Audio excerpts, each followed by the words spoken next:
Oh no, did the captain just announce he's rerouting the plane around the storm?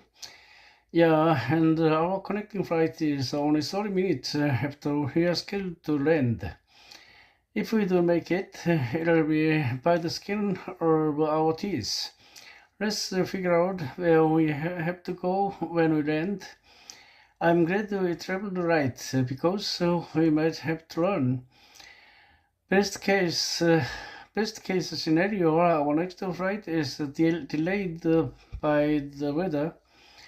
I'm getting nervous. My sister will never forgive me if we miss her wedding. Come on, Amanda. We need to pick up the pace. If we are gonna catch our connecting flight, it's no use trying to catch it. The departure gate is on the other side of the airport, and we only have 5 minutes. You're probably right. We still have to catch a train to Terminal C. Then we should find a help desk to see what our options are. We are trying to get to a very small airport. This was the only flight today. We are up a creek without a pedal. The next flight to Port Morrison is in 2 days. We might as well call Megan and tell her we want to be at her wedding.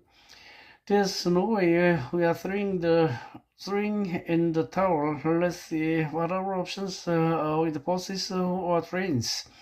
Okay, I look up bus route. You look for trains. The closest train station to Port Mollison will only get us halfway there. It departs in 2 hours. Well, the shortest bus route is 10 hours long and it leaves in the morning. Let's catch the train. Okay, now that we are in Denver, we still have another 200 kilometers to go.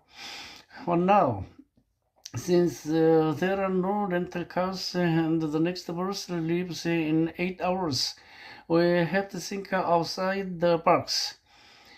Why don't we go into the little dinner over there and talk to some locals and tell them we are in a bind? It's worth a try. The worst they can say is wait for the bus. But then we'll miss the wedding. We'll never know unless we ask anyway. I'm really hungry. I can't believe he made it in time for Megan's wedding. Well, those people in Denver were great. We got lucky that Portia had delivery to Port Morrison.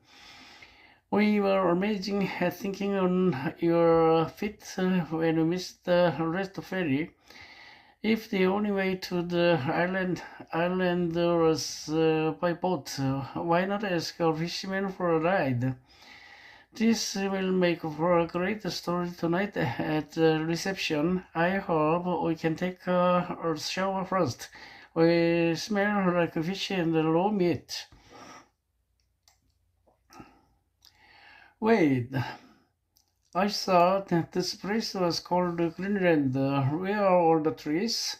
Well, that was a trick used by the Viking Eric the Red to get people to move here. I guess they did the same with Iceland, since it isn't covered in ice. Don't worry, I've put together an itinerary that will show you the best this country has to offer. Sound sound we be doing a self-guide tour in such a rugged place. Have forgotten that I scout out new travel adventures for a living. It's hard to believe this is the capital of Greenland. Nook is so small. It's a stark contrast to any other capital city I've visited, with a population of around 18,000 people is very busy village where I am from. When you take into account the total population, if Greenland is 57,000, is almost a third of the country. Let's see if we can find a restaurant. Well, we know that everything is within walking distance to our hotel. Very funny. Hey, there's the dinner I read about in the guidebook. This place looks like a cross between Norway's fjord and Antarctica's glaciers and icebergs. Skrubby Sound is the biggest fjord system in Greenland. I never thought I'd get the chance to see something this beautiful in my life. Compared to a place like the Eiffel Tower, we are among a few people in the world to see this. Make sure to take a picture of me with an iceberg in the background, okay? Of course, no one will believe you've been to one of the most remote places on Earth without proof. So I finally get to see the green part of Greenland.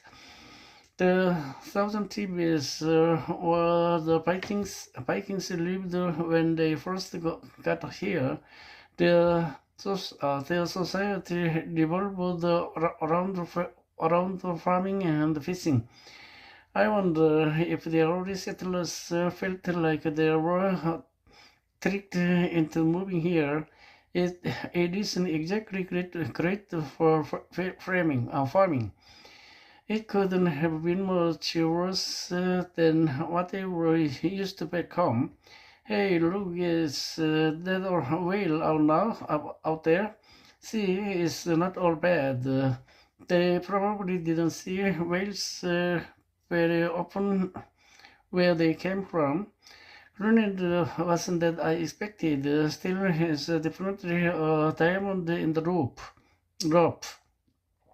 I agree, but I'll definitely be sending groups of adventurous travelers here. We met some great locals. You can team up with so people can have the authentic Greenland experience. It's one of the few new tourist destinations in the world. I think that's a really good thing. And what it like the thing, like fancy hotels and restaurants in made up with its beauty. And its beauty.